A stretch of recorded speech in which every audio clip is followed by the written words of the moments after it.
अखण्डमण्डलाकारं व्याप्तं चराचरं तत्पदं दर्शितं येन तस्मै श्रीगुरवे नमः। कृताय गुरुभक्तेषु वेदशास्त्रानुसारतः मुच्यते पातकात् घोरात् गुरुभक्तो विशेषतः। श्री परमात्मने नमः। श्रीमद्भगवद्गीता पंचम अध्याय संन्यास योगः। अर्जुन उवाच संन्यासं कर्मणां कृष्ण पुनर्योगं च संशसि यच्छेयेतयोरेकं तन्मे ब्रूहि सुनिश्चितम्। अर्जुन उवाच कर्म को କରିବାକୁ त्याग पुଣି कर्मरे अनुराग एबेनी मध्ये श्रेष्ठ जाहा हे कृष्ण मते कह ताहा अनल जल एकत्र रे कदापि रही न पारे सेपरि एहि दुई ज्ञान निश्चित केहु नारायण। अर्जुन कहिले हे कृष्ण केतेबेले कर्म त्याग କରିବାକୁ कहुଛ ଓ କେତେବେଳେ कर्मरे लोभ रखिବାକୁ कहुଛ ଏହା ମଧ୍ୟରେ ନିଶ୍ଚିତ କେଉଁଟି ଠିକ୍ କରି କୁହ। ଶ୍ରୀ ଭଗବାନ ଉବାଚ ସନ୍ନ୍ୟାସ कर्मयोगश्च निःश्रेयसकरावुभौ तयस्तु कर्म सन्न्यासात् कर्मयोग विशिष्यते ज्ञेयः स नित्यसन्न्यासी जो न देष्टि न काङ्क्षति निर्द्वन्द्वो हि महाबाहो सुखं बन्धात् प्रमुच्यते।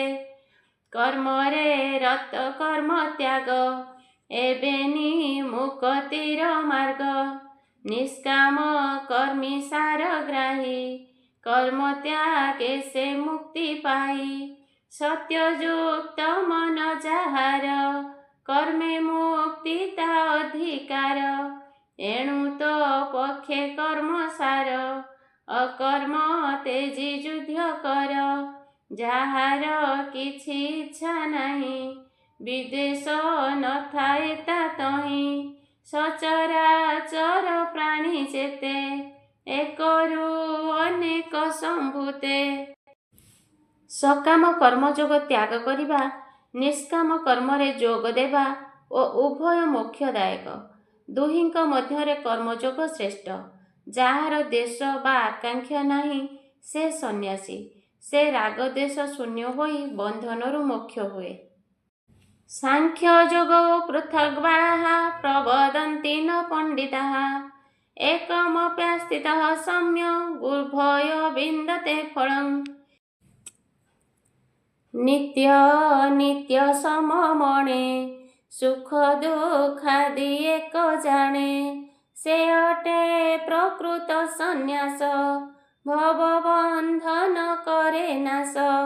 कर्मକୁ ଛାଡ଼ି कर्म କରି ବିଭିନ୍ନ ଫଳ ଦୁହିଁକରି ଏ ଭାବ ସନ୍ଥଙ୍କର ନୋହି ଏକ କରିଲେ ଅନ୍ୟ ପାଇ ଯେ ଅଧିକାରୀ ସେ କର୍ମରେ ବିଚାରି କର ସେ କାର୍ଯ୍ୟରେ ଉତ୍ତମ ଅଧମ ଏ ଦୁଇ ବେଦ ବେଦାଙ୍ଗ ସେ ଜାଣଇ ଏ ଜନ୍ମ ପୁଣି ଜନ୍ମାନ୍ତରେ କାମନା ଶୂନ୍ୟ କର୍ମ କରେ ଗୁରୁ ବଚନେ ବ୍ରହ୍ମ ଜ୍ଞାନ ଉଦୟ ହେଲେ ତାର ଜାଣ କର୍ମେ ତା ପ୍ରୟୋଜନ କିସ ମୁକ୍ତି ଲଭଇ ଅବଶ୍ୟ ମନ ଇନ୍ଦ୍ରିୟ ନଦମଇ ସହିଷ୍ଣୁପଣ ଯାର ନାହିଁ कर्म करिले कर्म फल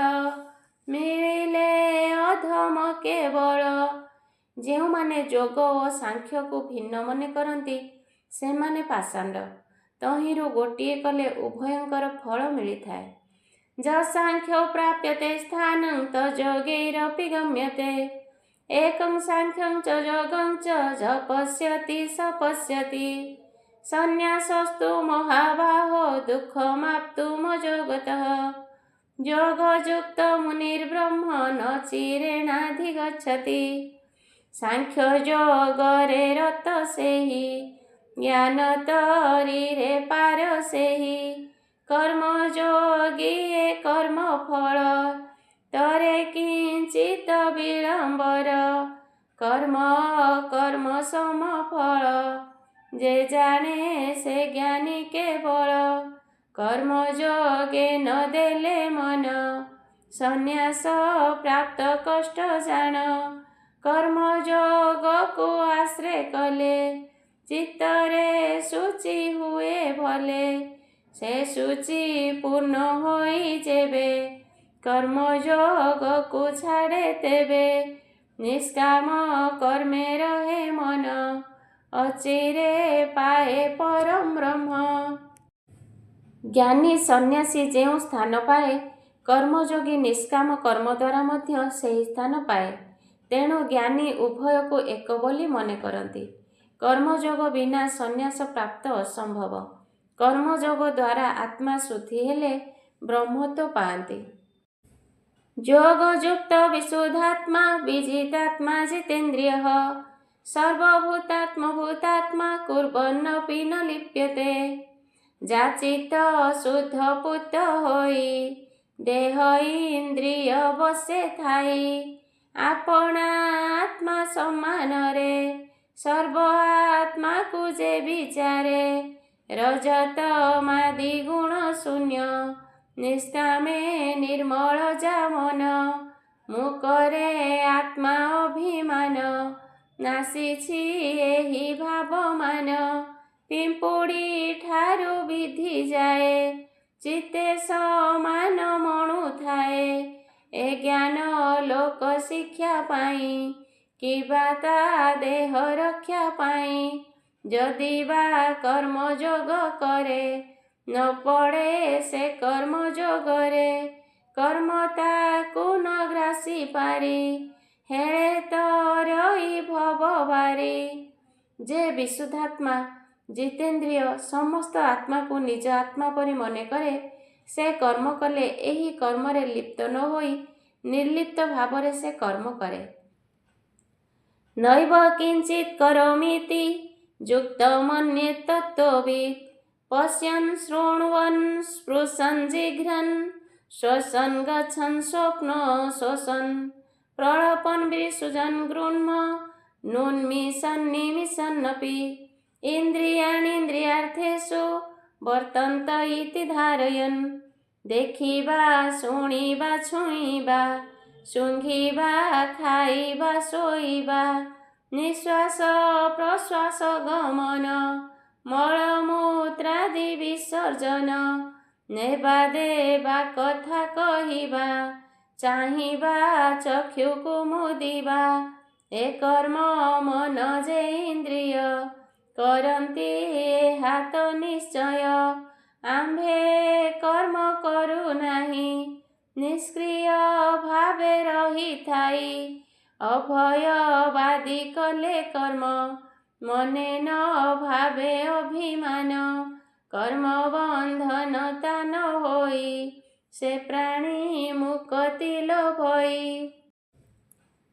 ବ୍ରହ୍ମଣ୍ୟାଧ୍ୟାୟ କର୍ମାଣि ସଙ୍ଗଂ ତ୍ୟକ୍ତା କରୋତି ଯଃ। ଲିପ୍ୟତେ ନ ସପାପେନ ପଦ୍ମପତ୍ରମିବାମ୍ବସା।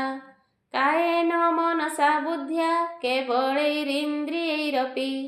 योगिनः कर्म कुर्वन्ति सङ्गं त्यक्तात्मशुद्धये। पद्मपत्ररे जेह्ने जल लिप्त न हुए चिरकाल। फल कामना त्याग करी आत्माभिमान परिहरी। ईश्वरे करी समर्पण जे कर्म जोगे दिए मन। न लागे माया पापुतरे मुक्ति लभई अचिरे। जोगिए चित्त शुद्ध पाई फल कामना छाड़ी देई। श्रवण कीर्तन भजन तीर्थादि देव दर्शन। पवित्र फल सेन करी ध्यान धारणा चित्ते धरी। ଯେଉଁମାନେ ସର୍ବକର୍ମ ଈଶ୍ୱରଙ୍କଠାରେ ଅର୍ପଣ କରନ୍ତି ସେ ପଦ୍ମପତ୍ରରେ ଜଳ ପରି କୌଣସିରେ ଲିପ୍ତ ହୁଅନ୍ତି ନାହିଁ। କର୍ମଯୋଗୀମାନେ ଫଳ ଆଶା ଛାଡ଼ି ଭଜନ କୀର୍ତ୍ତନ ଶ୍ରବଣ କରି ଭକ୍ତିଯୁକ୍ତ ହୋଇ ମୁକ୍ତି ଲଭନ୍ତି। ଯୁକ୍ତଃ କର୍ମ ଫଳଂ ତ୍ୟକ୍ତା ଶାନ୍ତିମାପ୍ନୋତି ନୈଷ୍ଠିକୀମ୍ ଅଯୁକ୍ତଃ କାମକାରେଣ ଫଳେ ଶକ୍ତ ନିବଧ୍ୟତେ। ଈଶ୍ୱର ପ୍ରୀତି ଏ ଅଟଇ ଏଥିରୁ ଭକ୍ତି ପ୍ରକଟଇ। ଭକ୍ତିରେ ହୋଇଲେ ପ୍ରବୃତ୍ତି ପ୍ରବୃତ୍ତି ହୁଅଇ ବିକୃତି। ମନୁ ମଳିନ ଭାବ ଯାଏ ଏ କର୍ମେ ତାର ମୁକ୍ତି ହୁଏ। ନିଷ୍କାମୀ କର୍ମୀ ଯୋଗୀ ଗଣ ଈଶ୍ୱରେ ଆତ୍ମା ସମର୍ପଣ। ଏକାଗ୍ରତାରେ ଶାନ୍ତି ପାନ୍ତି ମୋକ୍ଷ ପଦକୁ ସେ ଲଭନ୍ତି।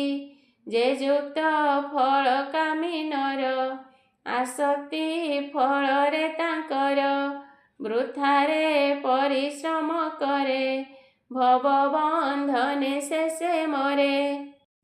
ଯେଉଁ ଲୋକ କୌଣସି ମନରେ କାମନା ନ ରଖି ସବୁ ଈଶ୍ୱରଙ୍କ ଉପରେ ନିର୍ଭର ଦେଇ କର୍ମ କଲେ ମଧ୍ୟ ଈଶ୍ୱର ପରାୟଣ ସେ କର୍ମଫଳ ଆଶା ନ ରଖି ଶାନ୍ତି ପାଏ। ଯେଉଁମାନେ ଈଶ୍ୱରଙ୍କ ଉପରେ ଭରସା ନ ରଖି ଅହମିକା କରନ୍ତି ସେ କର୍ମର ଅଧୀନ ହୁଅନ୍ତି। ସର୍ବକର୍ମାଣି ମନସା ସନ୍ନ୍ୟସାସ୍ତେ ସୁଖଂ ବସି ନବଦ୍ୱାରେ ପୁରେ ଦେହି ନୈବ କୁର୍ବନ୍ କାରୟନ୍ ନ କର୍ତ୍ତୃତ୍ୱଂ ନ କର୍ମାଣି ଲୋକସ୍ୟ ସୃଜତି ପ୍ରଭୁଃ ନ କର୍ମଫଳ ସଂଯୋଗଂ ସ୍ୱଭାବସ୍ତୁ ପ୍ରବର୍ତ୍ତତେ।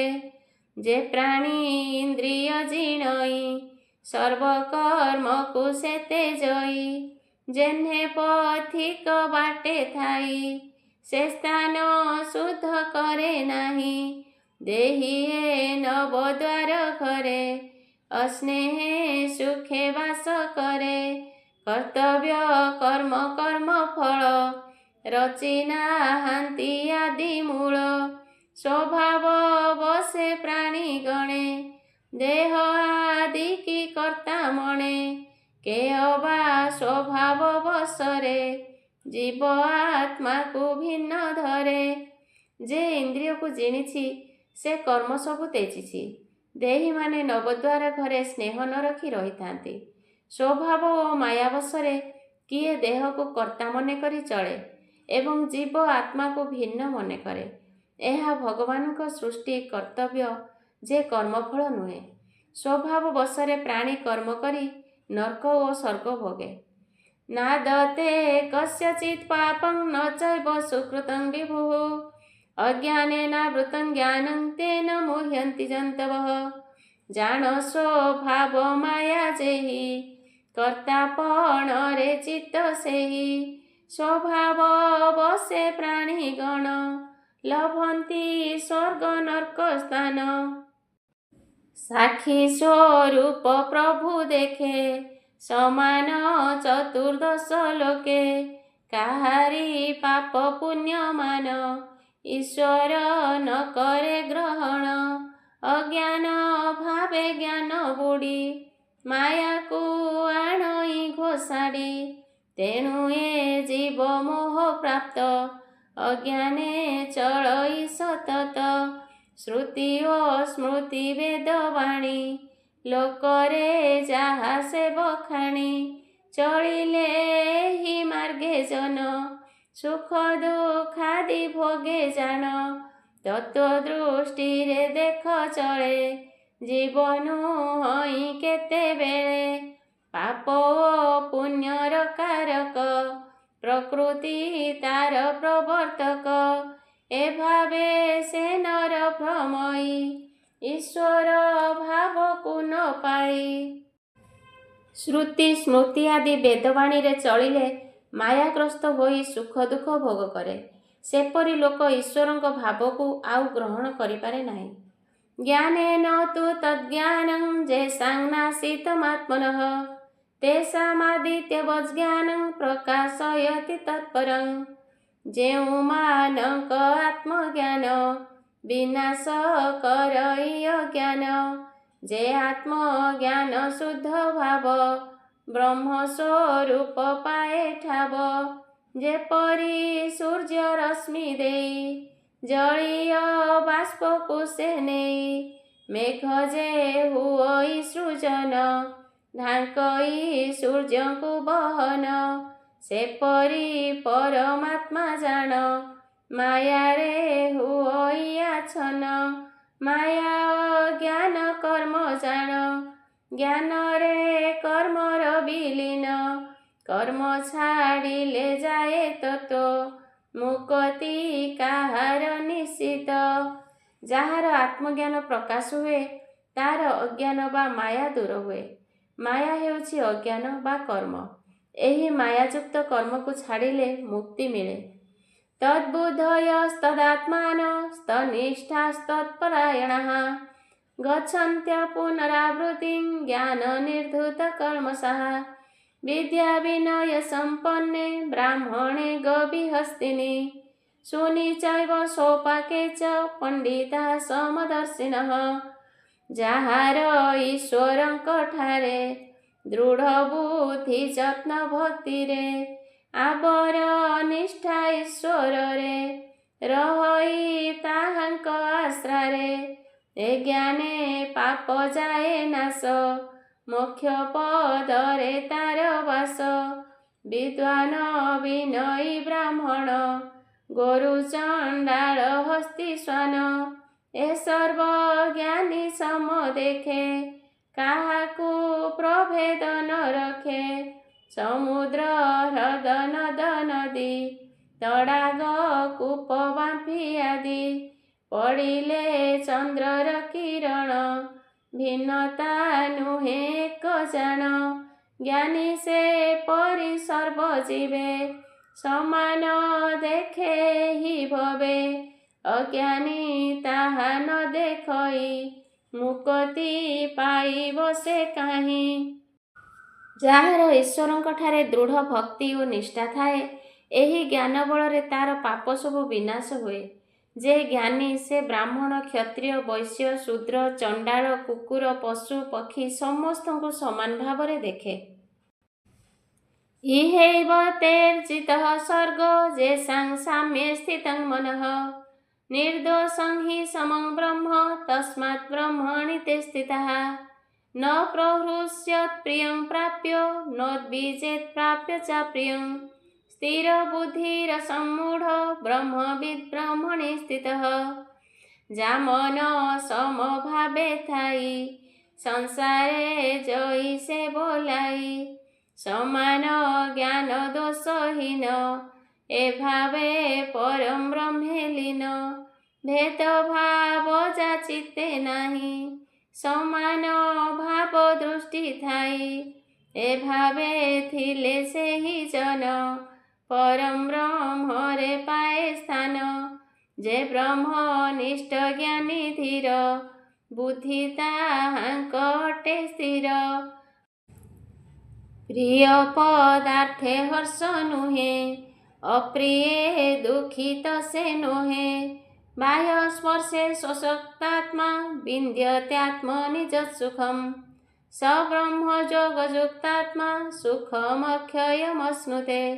ଯେ ହି ସଂସ୍ପର୍ଶଜା ଭୋଗା ଦୁଃଖ ଯୋନୟ ଏବ ତେ ଆଦ୍ୟନ୍ତବନ୍ତଃ କୌନ୍ତେୟ ନ ତେଷୁ ରମତେ ବୁଧଃ।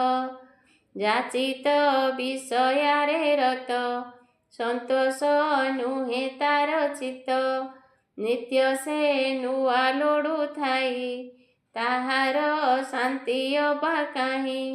ଯେ ବାହ୍ୟ ବିଷୟେ ଆସକ୍ତ ନୋହିଣ ଆତ୍ମା ସୁଖ ମାତ୍ର ଚିନ୍ତଇ ମହାସୁଖ ସେହି ଅକ୍ଷୟ ମୁକ୍ତି ସେ ଲଭଇ। ରୂପର ଶାସୀ ବିଷୟରେ ଯା ମନ ରସେ ନିରନ୍ତରେ ଏସବୁ ଦୁଃଖର କାରଣ ଜ୍ଞାନୀ ନ ଦିଏ ଏଥି ମନ।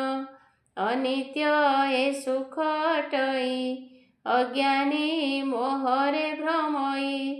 ଯେ ବାହ୍ୟ ବିଷୟରେ ଆସକ୍ତ ନ ହୋଇ ଆତ୍ମା ସୁଖରେ ଆସକ୍ତ ହୁଏ ସେ ମୁକ୍ତି ଲାଭ କରେ। ରୂପ ରସରେ ଜ୍ଞାନ ଆସକ୍ତ ହୁଏ ନାହିଁ। ଯେଉଁମାନେ ହୁଅନ୍ତି ସେ ଅଜ୍ଞାନ ମୋହରେ ପଡ଼ି ରହନ୍ତି।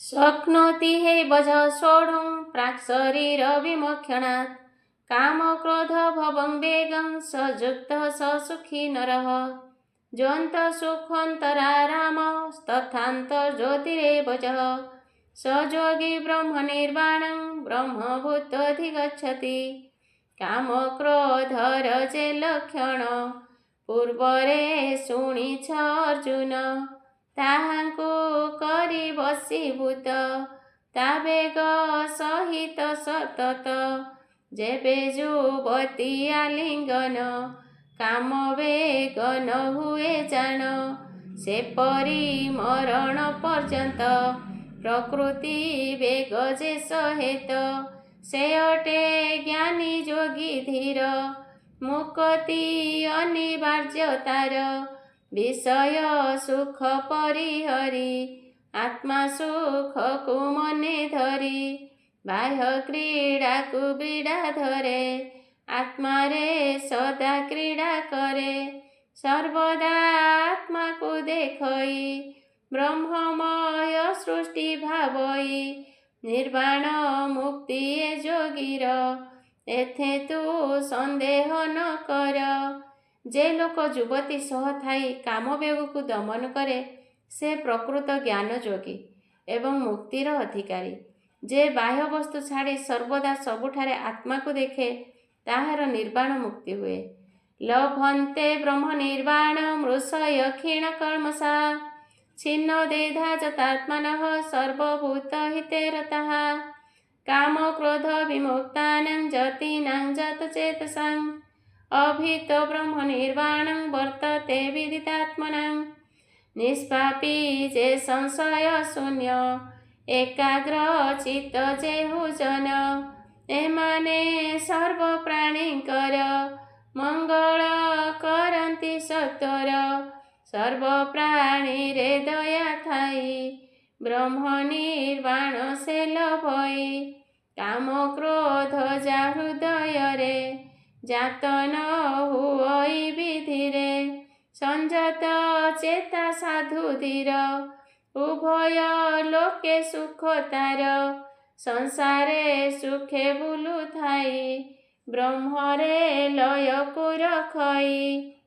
शत्रु मित्र भोग वासना न थाए सुखी तेणु सीना देहांते ब्रह्मे लीन होई निर्वाण मुक्ति लभई जे निष्पाप संशय शून्य एकाग्र चित्त परोपकारी सबु प्राणी रे दया करे से निर्वाण मुक्ति पाए।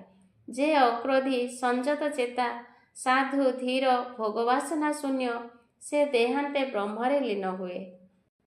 स्पर्शान् कृत्वा बहिर्बाह्यं चक्षुषैवान्तरे भ्रुवः प्राणापानौ समौ कृत्वा नासाभ्यन्तरचारिणौ जतेन्द्रिय मनोबुद्धि मुनिर्मोक्षपरायणः विगतेच्छा भय क्रोध सदा मुक्त एव सः दर्शन स्पर्शन श्रवण बाह्यरे न देयिण मन सिद्धि निमित्त चक्षु दुई भ्रुलता मध्ये दृष्टि थोई समाने प्राण वायु चाले ऊर्ध धरे गति करे ए जोग कले अभ्यासण संजत इंद्रिय दमन इंद्रिय मन संजत रे इच्छा क्रोध भयादि दूरे रहन्ति एकाग्र जन्मई आत्मा मननशील होई बाहिक सुख दुख मान न करे स्पर्श ताकु जान तेणु से ब्रह्मानंदे रसे से सुखे मुक्ति लभे तो से दर्शन स्पर्शन श्रवण बाह्य विषय मनन देई चक्षु दुईटी फुलता मध्य रखी नासारे प्रवाहित प्राण अपान वायुरे समान करी इंद्रिय मन बुद्धि को संजत करी लोभ माया लज्जा भय क्रोध त्याग करी आत्मारे मन निविष्ट कले से मुक्ति लाभ करे। भोक्तारं यज्ञ तपसां सर्वलोक महेश्वरं सुहृदं सर्वभूतानां ज्ञात्वा मां शान्तिमृच्छति ए भावे जे सन्यासी थाए तार ए भाव जात हुए भगवानଙ୍କ ମୋ ସହିତ ମିଳନ ଅଟଇ ନିୟତ ସକଳ ଯଜ୍ଞ ତପ କର୍ମ ମୋହରି ମୋ ପାଇଁ ଏମାନ ସର୍ବଭୂତରେ ବାସ ମୋର ଚଳାଏ ଜଗତ ସକଳ ପ୍ରାଣୀର ମୋ ବ୍ୟତୀତ ଅନ୍ୟ ଉପାୟ ନାହିଁ ଭବେ ଜାଣ ଏହି ଭାବନା ଜାତ ହେଲେ ପରମ ଶାନ୍ତି ଲଭେ ହେଳେ। ଯେ ପ୍ରକୃତ ସନ୍ନ୍ୟାସୀ ତାର ଏହି ଭାବ ଜାତ ହୁଏ ଭଗବାନ ସର୍ବଦର୍ଶୀ ସର୍ବତ୍ର ବିଦ୍ୟମାନ ସର୍ବ ଅନ୍ତର୍ଯ୍ୟାମୀ ସମସ୍ତ ଜଗତ ପ୍ରାଣୀ ବ୍ରହ୍ମମୟ ତାହାର ମୁକ୍ତି ଅନିବାର୍ଯ୍ୟ। ଇତି ଶ୍ରୀ ମହାଭାରତେ ଶ୍ରୀମଦ୍ଭଗବଦ୍ଗୀତା ଉପନିଷଦ୍ ବ୍ରହ୍ମ ବିଦ୍ୟାୟାଂ ଯୋଗଶାସ୍ତ୍ରେ ଶ୍ରୀକୃଷ୍ଣାର୍ଜୁନ ସଂବାଦେ ସନ୍ନ୍ୟାସ ଯୋଗ ବର୍ଣ୍ଣନେ ନାମ ପଞ୍ଚମ ଅଧ୍ୟାୟ। ହରି ଶରଣମ୍।